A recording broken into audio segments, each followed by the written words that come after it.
Hi అండి. ఎప్పుడు మినపప్పు బియ్యం దోశలే కాకుండా ఇలా కూడా మనం దోశలు కానీ ఊతప్పం కానీ వేసుకుంటే చాలా రుచిగా ఉంటుందండి.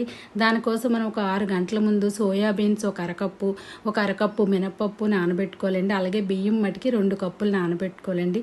ఇలా బాగా నానిన తర్వాత మనం దాన్ని మిక్సీ జార్లో పెట్టుకొని వేసుకోవాలండి.